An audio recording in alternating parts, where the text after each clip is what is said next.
If you are a female entrepreneur, you're going to love this episode. I sit down with Hannah Elise Photo, the #1 family and wedding photographer. Beachy vibes, I guess you could say, in the Panhandle of Florida. Her story is filled with a lot of risk early on to prepare herself when she was not making money. Actual starting point. There's the legal starting point. There's the just like kind of messing around, learning. We're not cutting any of this out. I hope you know that. No, you have to cut it. You don't cut anything? No, we don't. All right, welcome back to the Risky Business Podcast. I am here with the #1 photographer for weddings and portraits and everything else in the Panhandle. If you have gone to vacation in Destin, Seaside, Panama City, Pensacola, any of those areas, you might have worked with Hannah. If you have not, you've probably seen her stuff on Instagram because that's where she does most of her stuff. So welcome, Hannah. Hannah Wise. Thank you. Hannah Elise Photo. Lots of different names. Thank you for sitting down. Thank you for having me. Of course. I'm excited about this. And little known fact, Hannah is my cousin through marriage. Yes. So my beautiful wife, Kathleen, is cousins with Hannah. And she is in town actually to shoot a wedding. And I was like, Hannah, we have to get in the studio because as we talk about risk and taking risk, Hannah is someone who's taken some really big risk and has started a business as a young woman. When did you start it? How old were you?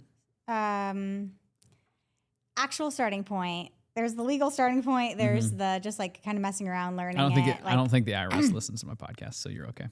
Oh, perfect. Okay, let me start this over. Okay, I've been not messing around. That's a terrible word. We're not cutting any of this out. I hope you know that. No, you have to cut it. You have to cut that out. You have to cut that out. You don't cut anything? No, we don't. Really? I mean, we can if you say something you really don't want to say. But here's the thing. I think it's best when people truly get to see the real side. You know what I mean? But we can cut it, Hannah. Hannah, we'll cut it. We'll cut it. Okay. When I first started playing around with the camera, was probably... I'm just kidding. We'll cut it. 10 years ago? Yeah. Yeah. Maybe even a little bit. 28, maybe 29? 12 years ago. I'm 27, Okay. almost 28. Mm-hmm. And I would say I probably started doing it in high school, just taking cameras to little babysitting jobs and stuff like that. Actually starting a business was in college, so 20. When people started 19, paying 20. you to take their photos, was in 19. I was 19. Nice. So that's awesome. I can't do math right now. That's okay.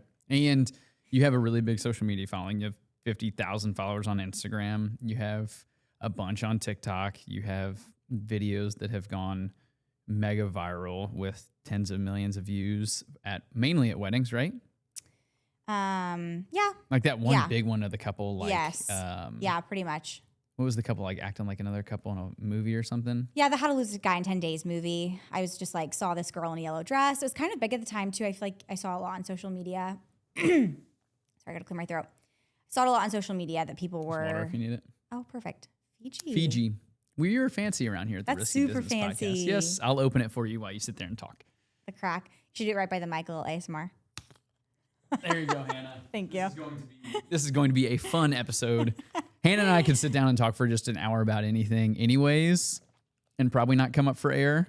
You can swallow on Hannah. This is the most laid back podcast. No, it's so of funny all time. because me and my friend, every time we FaceTime, we'll like, it's like, I don't know why every time I'm FaceTime with her, I'm the thirstiest I've ever been. So I literally will go get a cup of water and I'm just like chugging it. And she's always like, Hannah, the swallowing sound, please. Kathleen tells me that. Apparently I can't swallow quietly. I have the same thing. I'll drink water. Biology.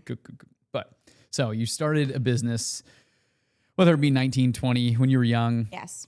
And it's really blossomed into something that, I mean, A, you're making really good money on. B, you're helping a lot of people. And C, you've really caught a niche in the market in the Panhandle of Florida, but not just there. You travel all across the world to take pictures of wedding shoots, to do different shoots, and you've really got to travel the whole entire world via your thing that you love to do and taking photos. So tell me about that.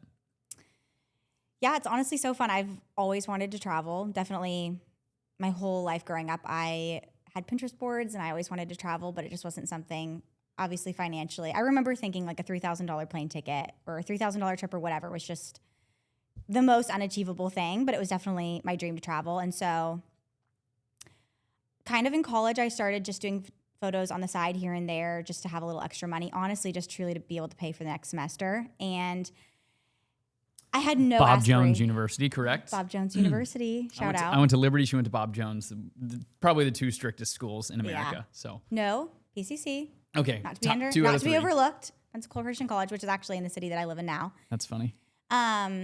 But yeah, I just started doing photography on the side, and I had no idea what it could be. Like I didn't follow photographers. It truly was a hobby to me. I was just a creative person growing up, and so it just was a side hobby. And then obviously in college, I think I would go to friends' dorm rooms and borrow their lenses and take those out on shoots with me. I was truly like working with the bare minimum. And then met up with a photographer in college who did it on the side and was asking her some questions one day. She very graciously met with me for free, gave me a bunch of information. And I feel like that kind of got the ball rolling of get a website, start an Instagram. I went back to my dorm room that day and made the Hannah Elise Photo username in college to just be able to pay for my next semester in college. Made a Facebook, all the things. And yeah, then I kind of started following photographers, just got on Instagram. One photographer led to another photographer. And then I was like, wait, that girl's in Greece for photography? Like, that's crazy. And kind of started picking up on just different things in the community and what other people were capable of and doing. And other photographers were talking about how they made six figures. Other photographers were talking about how they quit their job really early on. And before they even had any weddings booked, they just like quit their job to be able to work on it. So there was just a lot of information I was taking in. I was like, okay, people have done this and this and this. And that kind of gave me an idea of what was possible.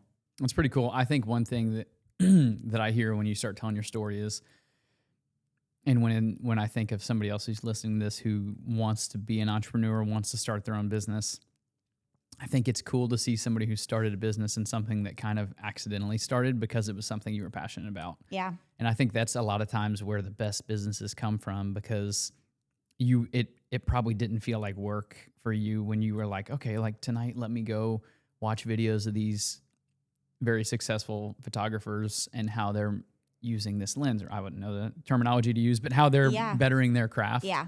And it's like, you know, as let's say somebody who's listening to this and they haven't started what they want to start yet, and they haven't jumped out and taken that risk. It's like, what's the thing that makes you wake up in the morning and tick? And it's like, I couldn't go to bed tonight if I didn't make myself better in this way. Mm-hmm. And it's like, then it doesn't feel like work. You know what I mean? Like for me, it's like, I love marketing. It's like all I think about. It's like when I go to bed at night, I'm like, how can I get myself in front of more people? How can I make myself a better marketer? Because it's just a snowball of helping. You know, you were talking before on like, oh, Sam, I love the transition videos in real estate where like you fall off something or do that. And I'm like, oh, shoot, I need to get back on the train of more transition videos. And it's like, I think whatever your natural inclination is, because then if you sit there and if it feels like work, then you're going to be like, okay, it's 5 o'clock. I can finally shut this off. And it's like, that's not really going to build a business that's done what you've been able to do. Where how many people do you feel like you serve a year now, clients wise? That's so hard. I honestly could not throw out a number. I don't know, because I feel like shoots is the big variable. Mm-hmm. I do like 10 to 15 weddings a year. Mm-hmm. So that is not that much. Like there are photographers doing 35, 40, 50, obviously. Mm-hmm. And then if they have a team, they'll be doing more. So shoots are a big variable because I do a lot of shoots every summer, like you said, for all the beach clients, mm-hmm. but it just varies so much. So I don't know. I really couldn't throw out a number, maybe 100. That's awesome. More. I don't know. So yeah, it just depends.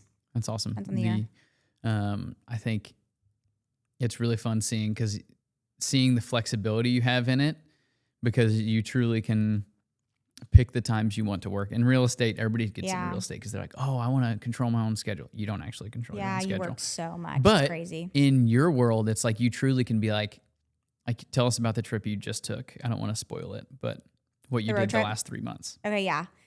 So my husband has been going to school for the last few years, working full time. Shout out Tim. He's the hardest worker I know.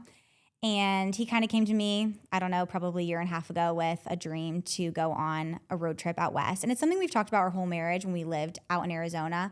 we always talked about just getting a flight up to Seattle and renting something and driving down the coast, just like specifically Highway 1. All right, pause it right there. Don't actually pause the screen. If you are listening to this, thank you for supporting the Risky Business Podcast. If we have given you any sort of value add in your life or pushed you to take a risk, I would love for you to, whatever platform you're listening to this, rate it, follow it, share it with somebody. That's the most important thing. Whatever you're listening to, share it with somebody. That's the biggest way we can help spread this risk platform. Thank you so much for listening. Now let's get back to the episode.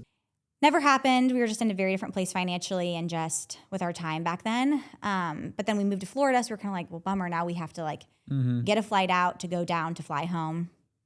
So this plan was hatched in Tim's head to take an RV or camper or something of that kind and drive out and just basically take a few months and road trip and see everything. Just see everything that we could possibly want to see all at one time. When he first brought me this plan, I was like, you're literally crazy. The idea of leaving our house, our lives, everything work for that long. Obviously 3.5 months isn't that long, but for the average person to... Pretty long. 100 days? Long time. Yeah. With 100 stops, literally like getting up, going somewhere new every day. Crazy. So I wasn't really that on board when he first brought it up, but like everything, Tim talks me into it. So he kind of he did everything for it though. Like he fully took on the mental load of while working full time and doing school full time, built a whole itinerary for this trip.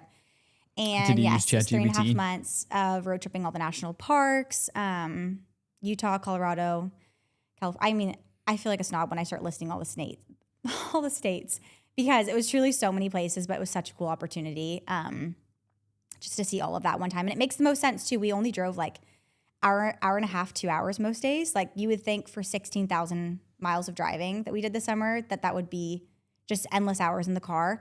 But when you split it up like that, and so many things like Yellowstone and Grand Tetons are 2 hours from each other, give or take. So it's like most people take a whole trip just to go to one of those places, but it makes sense if you can see them at the same time. So it was really cool. And that was facilitated because I'm self-employed, which obviously my husband had to quit his job for it.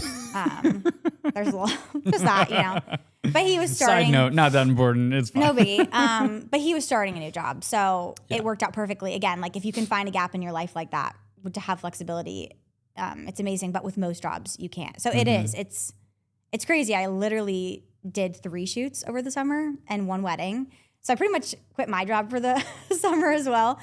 Yeah, but I wouldn't say you quit. You just like kind of turned it off. Yeah. Because it's like you still posted and you still, yeah, like on your photography account, you were taking crazy photos and videos of all the places you were in, which still was just building your business. So I'd say you didn't, you know, you put your work on pause, but you still were building your business, which was cool. And in the end, it's like, as somebody who you go back to like the beginning of what you're saying, like, okay, I really wanted to travel. Yeah. And I really wanted to do that and be able to, didn't think it was going to be an opportunity for taking a regular job. It's like, if you can just pre-plan a little bit, and you took a risk by saying like, okay, like I want to, how old were you right when you got out of college? Did you say, is that when you were like, I'm a full-time photographer, I'm not doing anything else? I only did college for a year because I got married young at 19. And so I just did a year of college. Photography was, I would say, the risk in a way. Probably the biggest risk I've ever taken in my life was getting married at 19. And that led to the risk of, I wanted to go back to college eventually, but in the town that we were first married in, it just wasn't on my radar at all to go back to college. So it was just kind of like making ends meet, honestly, like having a job. And I loved photography, so I did do it on the side. But again, it's such a like building it from the ground up type of business that it's so slow growing. Like you're asking friends if they want free shoots. Like you're not making money in the beginning really at all. So I was working other jobs on the side and stuff like that. So it's definitely like a risk to put my time towards that, truthfully, because it was something where I was working full time and then doing that in the evenings. So it's definitely like, just, is this going to even pay off to be anything? Yeah, of course. Well, and it's cool because it's like, you know, I was talking with a buddy the other day who's very successful, who does not have a college degree. And he was just saying like, man, I feel like I'm like looked down upon, because I'm like, dude, I think you're putting that on yourself. Because I don't think, like, I know how successful he is and how much I don't look down on him, nor Anybody that I hang out with would look down on him. If anything, they would look up to him.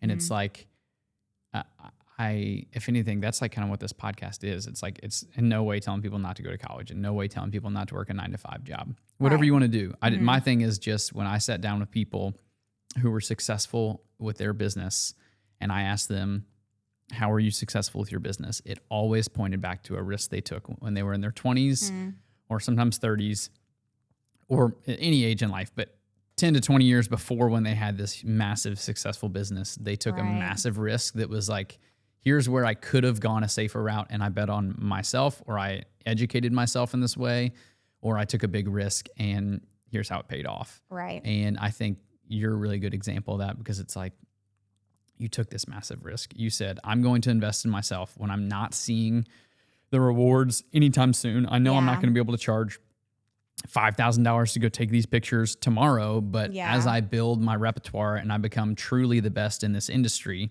which I know you wouldn't say that, but I know you are one of the best in the industry. It's like you've built that over time in over 10 years. And it's like, you know, I think just the way you do it and the way you use social media to show off your work and the way that you're smart enough to be like, to use the algorithm to get free marketing, which is the biggest secret, I feel like, in a young entrepreneur's business is like, how do you use the algorithm to the amount of impressions you got from the one video that got 10 million views? Do you know how much that would cost if you were going to go out and buy those many views for your business? Don't.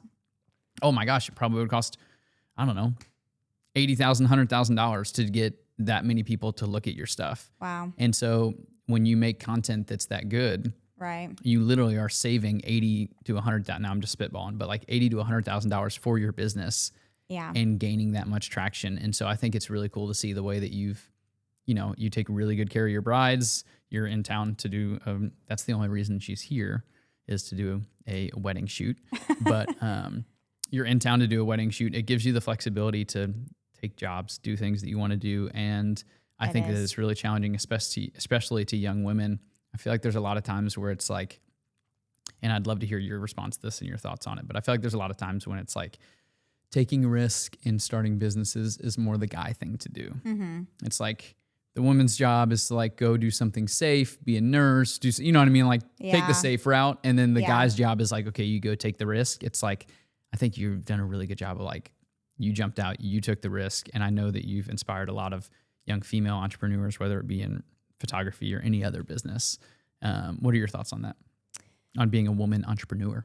I honestly feel like I've been able to take this risk because my husband's such a hard worker and because behind the scenes he has stable job and he's always worked towards stable jobs. Tim is definitely a huge supporter of my photography business. I feel like he's very realistic. Photography is a world of dreamers for sure. Again, because it is risky to get into that business when there's so many photographers, there's so many styles, there's so much you just don't know that you don't know. And I feel like when I first was trying to get into it, I was all dreams.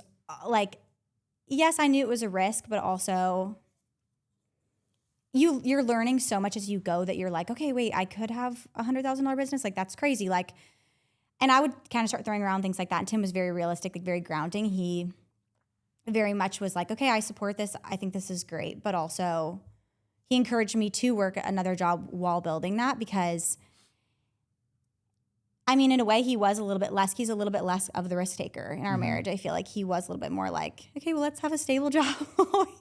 Let's have a stable job while we work towards this. But he definitely believed in me and definitely supported. I mean, it's crazy to have to spend the amount that you have to spend just on gear to start a photography business. That's what people don't understand. I feel like they'll sit there and be like, okay, well, like, how much are you going to charge to come take pictures of my family? It's crazy. And it's like, well, the amount that you've spent on yourself to prepare yourself for that, and then B, on the cameras and lenses. Like, you were taking pictures of us the other night, and it was like you had like two cameras and a camcorder and everything, and it was like no, that's like this scratching the surface too. And it is crazy. I hate carrying my camera bag around with me places. Like, I hate taking it to a coffee shop or having to leave it in the car whenever I travel because the amount of money sitting in that bag is so stressful to think about it being stolen. I've heard of people having their cars broken into and they're traveling and stuff. And I literally treat that camera bag like it is my life, because it is, I mean, when I first started, I remember we were like scrapping together to be able to just buy one camera, one lens. And I didn't have backup gear. And it's so hard when you're first starting photography and you're in this world of like information. I totally agree with having backup gear. And I totally agree with everything that everybody was saying. But like when you were so young and you're so, I'm just going to say it, poor, like just literally trying to pinch together to pay for bills. And then you want to go buy $10,000 worth of camera gear so that you can shoot a wedding the right way and have a backup for every camera that you have. Like you need to have an equivalent backup, an equivalent lens backup, an equivalent flash backup. And then it's like, and then there's just extra memory cards. Yeah. And then there's just the nice things that you want to have, like a nice camera bag to carry it all, a harness so that you can dual shoot. Like, I mean, photographers will disagree and agree about what are necessities, but it's just like so expensive. So I would say that was probably the biggest risk for us. I mean, why go spend all this money on gear? And hopefully you're going to make it back. Like hopefully you're going to be able to like be successful with it. But I mean, it's hard. It's hard to like snowball that. And that was probably the biggest struggle for me, was just not feeling like you put all this money towards it and you still don't have everything that you need. So, yeah, but I will say risks, if you can take them and you try really hard and you put a lot of effort into it. I mean, even just going back to the road trip, that was, I mean, we would sit there and just go back and forth. Like, can we afford for Tim to quit his job? Like that. I mean, he had a great job. So to quit his job to get a different great job was the dream. But I mean, it was definitely very How much scary. do you think it costed you to do the whole entire trip? Do you own the RV? We do. Nice. The RV itself was around $50,000. Okay, so take the RV out. Let's say you were going to rent that. Ooh. If you are listening to this and you're thinking, I want to sponsor the Risky Business Podcast, that's where I want to spend my money, we will gladly take your money and we will gladly tell people about your product as long as it aligns with what we are interested in here on the Risky Business Podcast. So let me know. We are looking for sponsors. I would love to have your water bottle, your drink. I'd love to have your hat that I wear. I'd love to have your logo on something. I'd love to talk about your business platform, whatever it is. I'd love to share it with people so that we can help reach more people with the Risky Business Podcast and to challenge young people and people of all ages to take that risk. Thanks so much. I mean, I've seen there's like a brand called Moterra camper vans, and I've seen like some influencers work with them and do brand trips with them and stuff. And I don't know exactly how much, but I think I looked into just renting. Like I was like, okay, I went on their website, just kind of see what it would cost to do like a 7-10 day like trip in a rental. And that's like a kind of Mercedes-Benz type of van rental. So it was probably a little bit on the pricier side, and they give you everything you need, pots, pans, an itinerary, the whole 9 yards. Don't discount the itinerary, people. They'll give you the pots and pans so they can charge an extra $300 a day. We saw so many on the road trip. Did you like make friends and like do like, cold? Did you like make friends and like join them for like a week or anything? I feel like that would be fun. You like meet these people at this place and it's like, let's go together. Yeah, of course. Because there had to be other people doing the same thing you were doing. I mean, we would talk to people next to us at our campsites and stuff. And yeah, there were people we never like, we're like, let's go on the same road trip. Everyone already has. I feel like that's also where you meet serial killers from Europe that had come over and rented vans it was really cool. We saw European vans too. Like people bring them across the ocean just to road trip America. Oh yeah. Like British, whatever, England license plates. Yeah, it was really cool. But there's definitely there's different types of RVs and everything that you can rent. I have no idea, but from what I looked, let's say take the RV out of it. But like, what if because you could probably buy that RV for $50,000 and then sell it today for $48,000. Yeah. Like if you wanted to. Okay. But let's say actual risk cost what we lost on the trip. I'm just meaning so you for 3 months, was it like $50,000? Was it like $20,000? I feel like we booked all of our campgrounds. We booked all of our campgrounds in advance because a lot of things go live like 6 months in advance on recreation.gov and all the things if you're going to, book.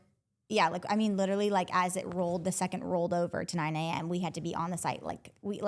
As it rolled over, I'm not kidding. I would do a countdown timer with the last 10 seconds and on 9, I would hit book now. So that as the second rolled over, it, that's so it wild. was so stressful. Anywho, we bought all of our campgrounds in advance. So it's really hard to know what we spent on those. And I feel like it's pretty affordable to do campgrounds because a lot of them are I don't know, $30, $40 sometimes. You honestly shouldn't be paying more than $60 for a campground for most places For a unless it's night? really nice, unless they have like amenities and indoor pool Yeah.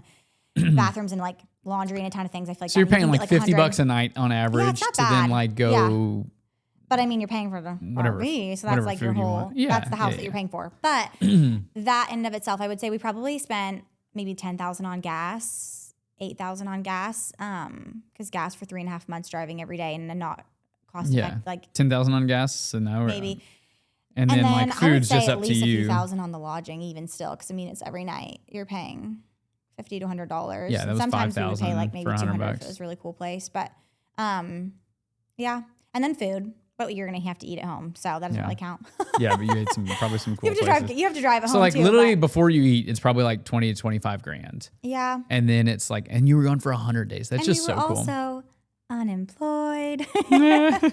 Just a little thing. And again, I thought I would work more on the road trip. I thought like ideally like my business would have been great to be flexible on the trip, but it was like trying to get the stars align to like Well, you'd already book booked shoots. places in advance. I'm so glad, honestly, that I didn't. I loved taking off for the summer because it was the few shoots that I had, it was so hard to be at a certain place at a certain time. Mm-hmm. Like we were free birds. We had campgrounds and we had things booked, but we were flying by the seat of our pants. Like we did not have a strict schedule. So having to be somewhere at a certain time to do a shoot was kind of miserable. So I'm glad that I didn't have that many. But That's cool.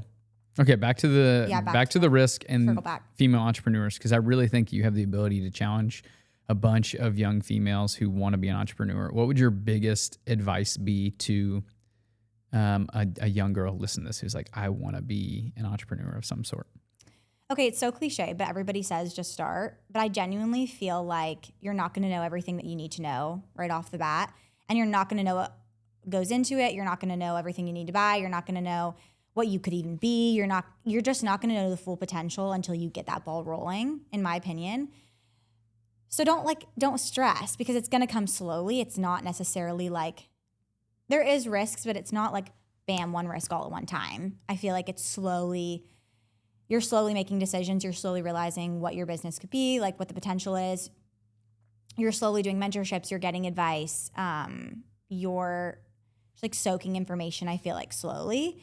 And sometimes it comes all at once. And sometimes you feel like you're getting this wealth of information. I do feel like there was a point where I was starting. And then once I was really kind of invested, I felt like it was just like a lot of information I was trying to take in and trying to grow all at one time. It's not going to be overnight.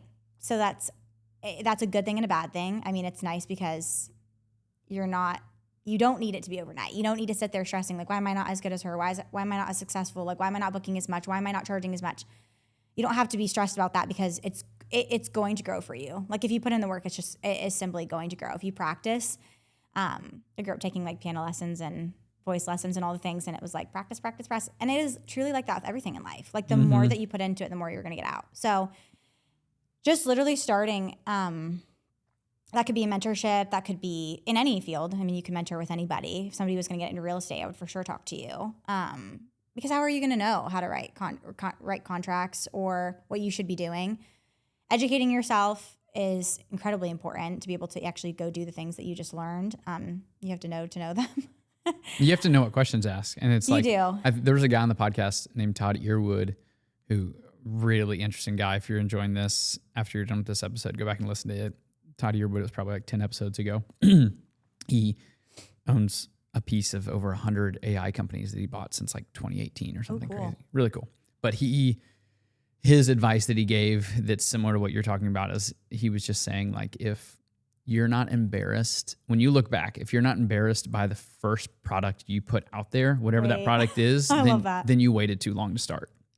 And it's like if you are so proud of the first thing you put out, it's like you waited way too long. Like I look back at the first real estate stuff I was putting out and like the videos I was putting out and like how that was horrible. No, you know what I mean? And it's like, I'm sure it's the Yeah. same way with photography for you. You look back at the first ones and you're like, oh gosh, I sent these to people. Yes and no. But actually on that note, that is such a good point where you're saying you waited too long to start. I love that because I waited too long to do my first wedding. My first wedding, I'm still kind of proud of it.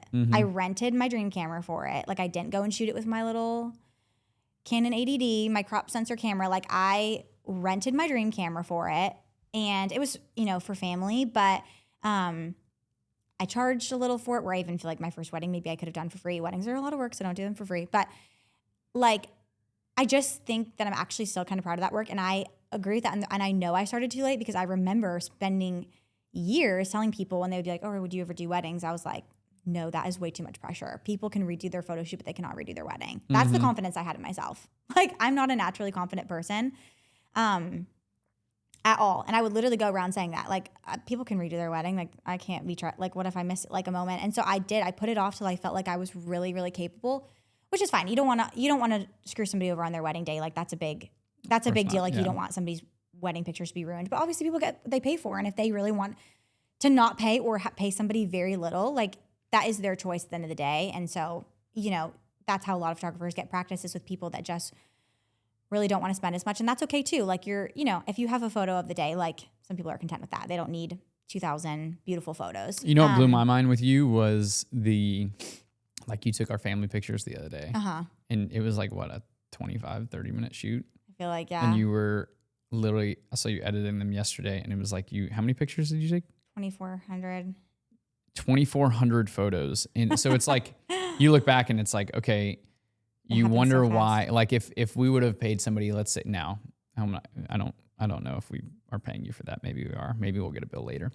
But not the bill. But like, you're not paying me. I'm not saying that for that reason. But let's say like somebody who comes and is like, okay, I took like 100 pictures and here's 3 good ones. It's like, in the same way when I talk about real estate, it's like, if you're looking for something, if you want the best, like, work with somebody that does the most volume, has the most transactions, is most comfortable in every single market situation. In the same way as, like, do we think we're going to find a really good photo if we have 100 options or if we have 2,400 options? Exactly. The chance of us having a good photo is 24x on what you just did for us. Obviously, you have the right camera. You know all the, I don't even know what to say, all the stuff you've learned to set us up in the right spot. But then also it's like, you have 24 times, like, if I would have taken 100 pictures of us that night on my phone, I'd have been like, holy cow, this is a lot. You have 24x that. I know. And so it's like the chances of, and then in the amount of time it's going to take you to sift through that. I think that's what people don't understand about photographers is, like, you're going through 2,400 pictures. And even if you spend. Which that's not that many, honestly. I shot 15,000 at a wedding the other day. Yeah. So like, let's say years off my life. Let's say you literally look at, for 2 seconds for an average picture. It's like, well, let's find this out. Let's do that math. I'm scared, honestly. How many minutes is 2 seconds times 15,000? Did you say 15,000? 30. I know. 15. Oh, you took 30? No. It's 15,000, but that would be. Yeah, but that's, I'm not that good at that is right? 500 minutes divided by. Oh, you're by, doing minutes. You're doing minutes. Divided by 500. Somebody listening to this is wondering why we're doing this. You spent 8.3 hours. If you spent 2 seconds looking at each photo, you spent 8.3 hours looking at those photos. Like, that is nuts. I'm sick. Honestly, though, I feel it. That wedding took me and that's culling. That's just looking at the pictures to find. Going through. Yeah, that's just looking at them in order to be like, okay, now I'm going to edit these 400 of those to then find the one. Like, that's what. And I probably did that. Like, people don't understand. I mean, I looked at the photos so many times, but it's like you do the cull, and then I did a second cull because I culled too many. I culled 4,000 for that wedding. I think 4,500. That's the most I've ever culled.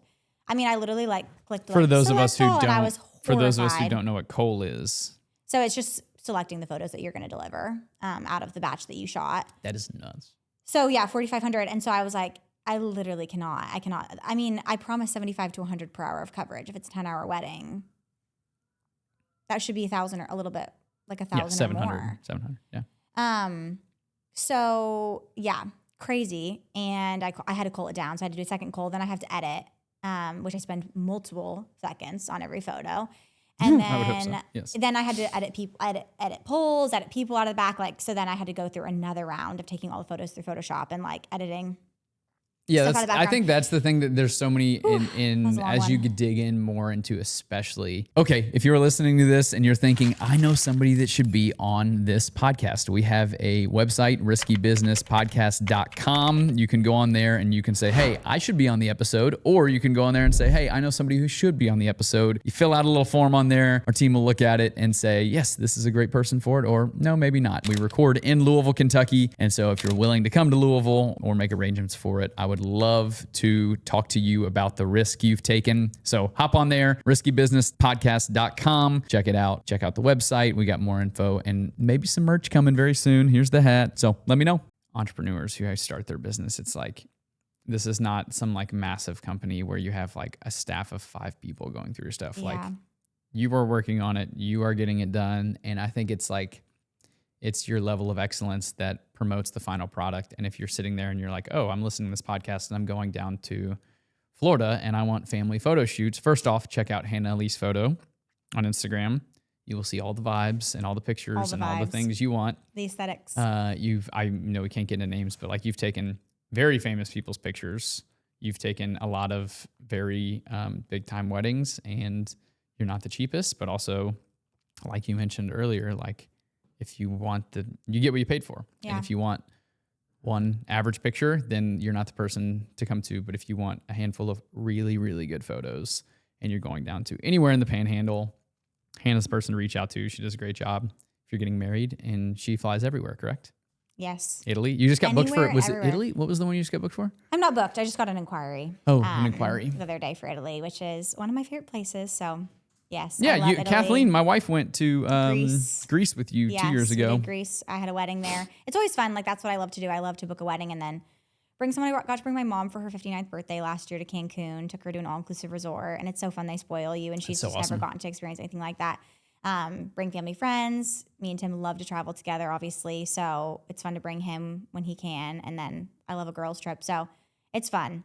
It's the dream. It is a dream job. And I'll say that till the day I die. Like I truly do feel so blessed though. At the end of the day, like I know that is a talent that God's given me to be able to connect with strangers and to meet up with someone I've literally never spoken before and like spend an hour with them and make them feel comfortable enough to get their photo taken.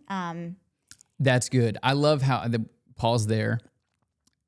I think that's probably the main thing that people miss out on. It's like you could have every skill in the whole entire world in the same way in both of our jobs. You could have every skill. Mm-hmm. I could know real estate contracts the best. You could know everything about photography. If you don't have the people ability and like the EQ to be able to be like, okay, I know that these people are probably a little bit stressed that they are about to show up and meet a random stranger. You know, some of your photo shoots are a little more intimate than others based on couples making out on the beach where waves are crashing. I'm always like, maybe I shouldn't like this one, but it's a great photo. I'm supporting Hannah's business, but like, I'm just gonna, you know what I mean? Listen. Not bad stuff, but I'm just like, it is like, you know what I mean? Like it's an engagement shoot where people are making out on the beach. Yes. But it's like. After what you put me through at your family session the other night, I don't want to hear it. I said, kiss like you mean it. And I'm sorry. I love my wife. There's a lot going on there. Love you, Kathleen. Okay. So, but like, I think you just do such an incredible job of like somebody you've never met. And like, if you listen to this podcast, you're probably like, oh, I feel like I know Hannah a little bit. It's like after spending 2 minutes with her, it's like, okay, like I feel like I know her. I trust her. Like she could take family photos of us. And I think that's like probably the secret sauce that you have. That's like, obviously you're really good at editing. You're really good at taking photos. You're really good at knowing what you want to do. And you spend the time to like prep beforehand. Like we were taking our shoots the other day and you're like, here's the Pinterest board that I pinned of like all the things that I think would be really cool if we did. It's like, you spent who knows how long scrolling on your phone, a lot of screen time, which brings us to our main point, Hannah. Are we talking about brick? I love brick. Do you know what this thing is? This is brick. Magic Hannah, device. tell me about brick. Well, first off, brick is amazing, but they do need to maybe make like a little pink or yellow one or something, like a little bit more vibey. But that's my one critique. But brick is perfect. If you're just listening to this, I'm holding a small plastic magnetic thing. Literally has no batteries, no charge, which is crazy in 2025 to buy a single solitary thing for your phone that doesn't have some sort of charging mechanism, but it's literally a brick. I mean, it might as well be a brick. And that thing locks you out of your phone. It locks you out of your apps, locks you out of all the distractions, and it is amazing. Okay, so I'll show you how it works, because this is what we were talking beforehand. We're both brick users. I forcefully went to them and were like, hey, I want to tell everybody how much I love brick, but I don't want to do it for free yet, and I don't want to tell people yet because I love it so much, because my passion behind it is going to be so inspiring. And so they finally did get back with me, and I am a brick affiliate now. As you should. I do have a code. Please use it. Well-deserved. It will save you literally 20% to buy this thing. And which is crazy. I think they're normally like $60 and you'll get it for like 45 or something. But for $45, I feel like it saves me probably an hour to 2 hours of productivity a day. Yeah. When I look back on bricked out of my phone for 5 hours the other day. Is that good or bad? Good. Oh. You just said it saves you like 2 hours, and I went Well, up to no. 5. But I'm meaning like, yeah, I'm just meaning I brick my phone. So what you do is you take this and you go to the brick app. I'll get on the brick app and you just tap it on there and it bricks your phone to where you cannot get on any apps that you choose. So like if I go to Instagram right here, it literally says, You've been bricked. You've turned off Instagram. Go back to doing what matters. I love when it says go back to doing what matters. It honestly is like a slap. It's like, yeah. And it's like, so literally you go in, I cannot get on Instagram or any social media apps until I go to the brick app, tap this on here, and it unlocks my phone. It gives you like a report of how long you've been off your phone. And I bet you've done this too, but the amount of times that I'll like finish a phone call or like finish a text message and I swipe up without even thinking about it. And I go to tap Instagram and it's like, oh, it's bricked. I can't do anything. No, it's sickening. It's literally nuts. The best feeling. You're like, wait. Okay, my code is, let's see, I screenshotted it. Sam 47 683. Again, I'll put the link in the show notes wherever you're seeing this. Sam 47 683. Go on there. I need to get that switched. Use his code. Sam. But I do need to give a little spiel about brick. Oh, why do you I not? feel like you didn't do it. I don't feel like you quite did it justice.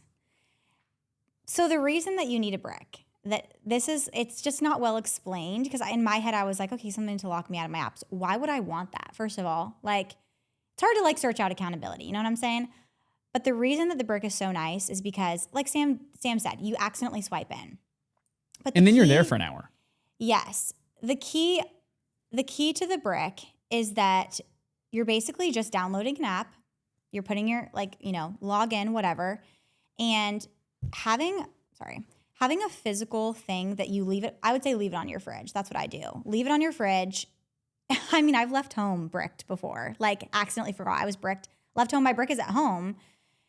Couldn't scroll while I was out. I went to dinner with my husband, was like, well, you're not gonna have to worry about me getting on Instagram in the middle of our dinner or anything like that, because I can't. And it's so nice because you brick yourself at the beginning of the day. So you make that choice. You're about to start your morning. You've had your breakfast, whatever. My brother even sets it up so it you can set a timer so that you wake up bricked, so that you can't get on your phone. You have to go drink water, like go on a run, do whatever, like to get yourself awake rather than scroll. I haven't done that yet because I'm baby beginner steps of brick, but that's advanced. That's advanced for me. I'll be scrolling in the morning. But no, you wake up, you brick yourself, and basically you set it on your fridge, and then it stops those, you're on your phone doing something else, you're sending a text, and then you would normally swipe in.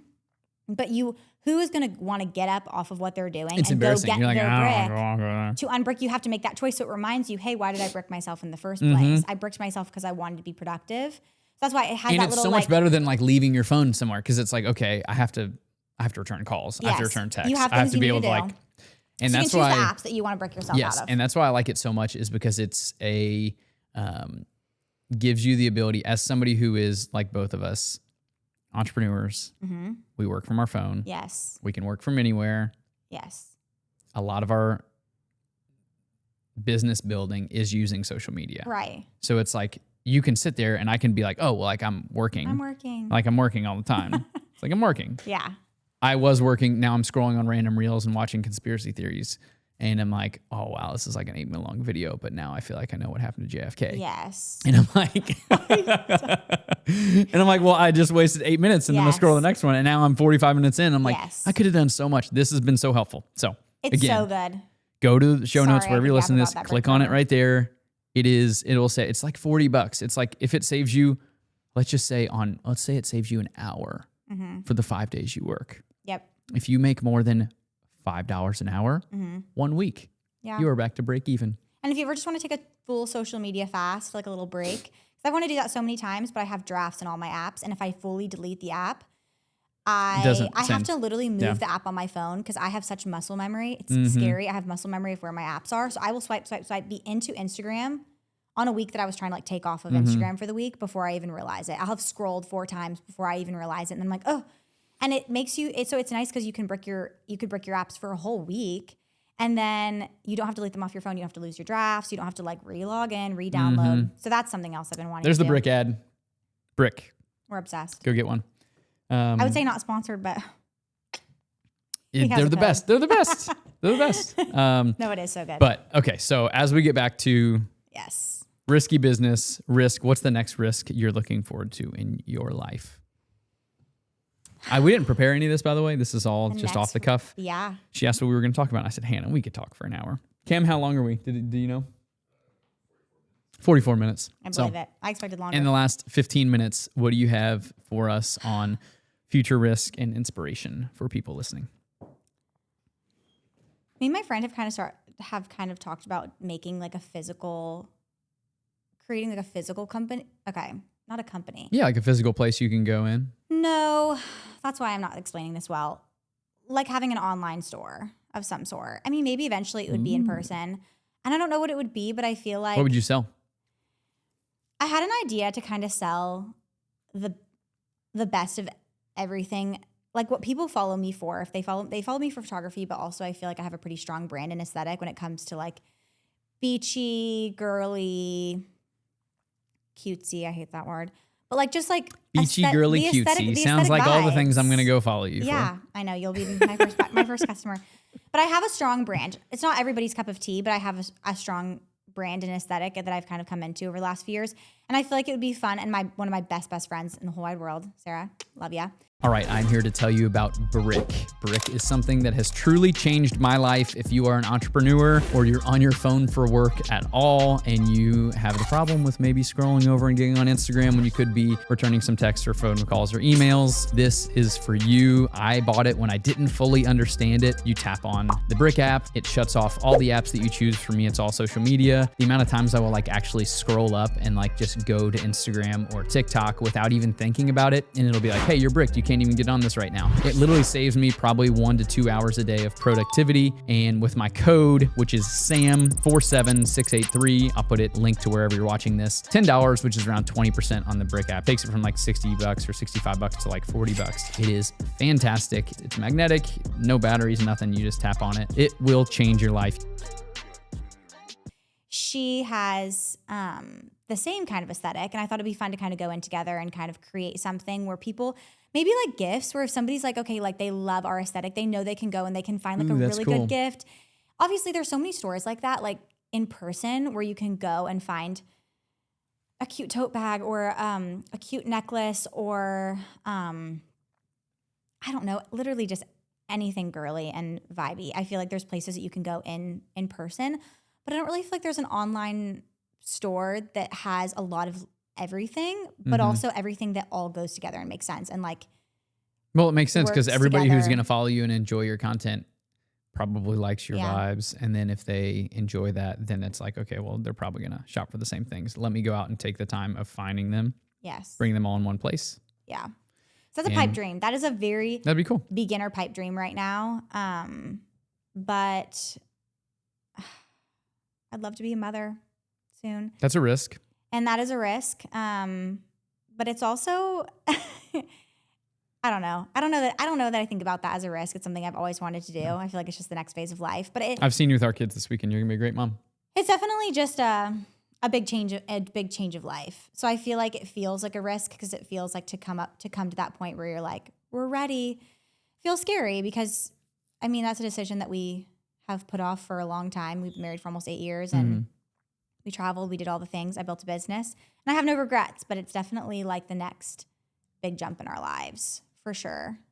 Sometime in the future. So well, we'll have you back on then. And it's like, okay, how to run, build, and operate a business with kids. As a mother. That's going to be a new step. I know. It's going to be a whole new learning curve, but I'm excited for it though. Yeah, I think people who are going to listen to this are going to be really challenged and encouraged, especially girls. If you're listening to this and I think most of our audience is guys from what I can tell, but the girls who listen to it, and I'm sure hopefully you'll share it out, and the people who are fans of Hannah Elise Photo who listen to it will be challenged and encouraged on, like, that's the whole goal of this podcast. Challenge, encourage, and push people to take a risk. And so, no, it's probably not going to be to start a photography business. Maybe it is. But it's like, what are the gifts and talents God has given you and placed in your life to where you're like, I have this skill set. I have this desire to learn this thing.